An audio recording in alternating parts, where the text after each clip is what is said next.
Welcome to Faith Without Religion, and today we're reading entry 109, Beware of the Spirit of Hypocrisy. Hypocrisy is a very dangerous and debilitating spirit. It affects so many people who say one thing and do another. Most do not understand this to be a spirit.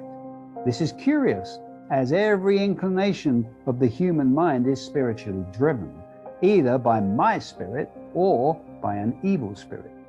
There are no third types of spirits, says God. Therefore, if a character trait in a person is not a manifestation of my spirit at work in their lives, then it has to be the enemy at work in their lives. This is black and white. It therefore becomes very easy to discern what is happening with both your own behavior and that of people that you interact with. The spirit of hypocrisy is rampant in this world today.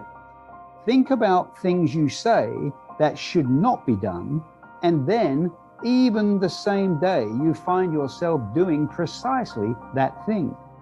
The greatest evil about this spirit is not just that it weakens your own position in the supernatural realm. More importantly, it invariably causes others to stumble, and therefore weakens their position, which causes still more to stumble, and on and on. Just one act of hypocrisy can create a huge domino effect, causing major damage in both the natural and the supernatural realm. The direct opposite of this spirit is righteousness. When you are truly walking in righteousness, the spirit of hypocrisy will be unable to stand in your presence. A righteous man will send the hypocrites scurrying away, unable to withstand the presence of my spirit, which overcomes all evil. How do I protect myself from the spirit of hypocrisy, I hear you ask? Seek first the kingdom and wear the full armor. If your every action is a pursuit of my kingdom and you are under the protection of my full armor, you will keep yourself safe from the spirit of hypocrisy, says God. This lesson gives you a perception as to how relentless the enemy is with his intention to attack and defeat you. Evil knows no boundaries. He will not suddenly give up and let you alone. This is an ongoing and never-ending battle, which is why you require a 24/7 strategy to keep the ascendancy.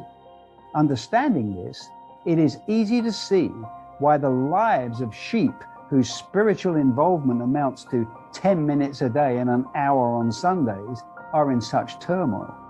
The best they can expect is to get a band-aid on their wounds once a week.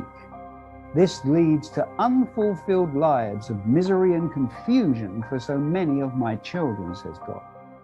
They keep wondering where I am in their lives, why I am not manifesting in their lives. They cry out to me on the one side while completely sabotaging themselves on the other. They are busy serving the spirit of mammon and nurturing the spirit of hypocrisy through their actions. Then they fall into unbelief, and that is followed by the spirit of unworthiness taking a firm grip on them. Consequently, they come wandering back the next Sunday, lifting up their wounded hearts at the church, and then returning for another week of action. Most do not even realize that there is a battle going on.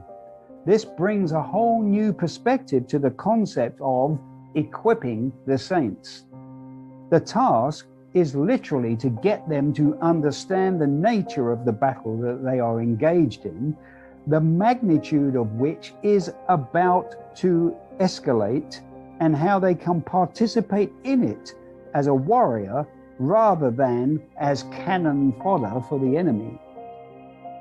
The righteousness, truth, and humility that accompany you will keep the evil one from your domain.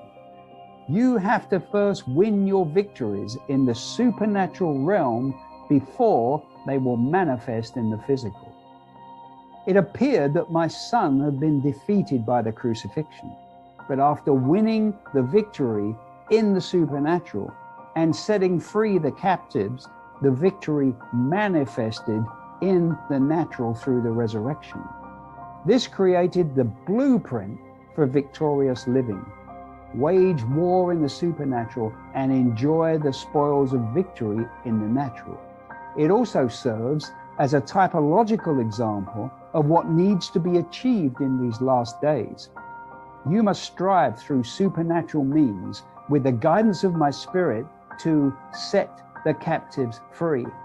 The captives that are all around you every day. Fellow spiritual believers that are trapped by their own lack of knowledge of the situation that they are in. Everything required for this mission is already available in the sword of the Spirit. You must exhort others to pick up their swords and start using them again.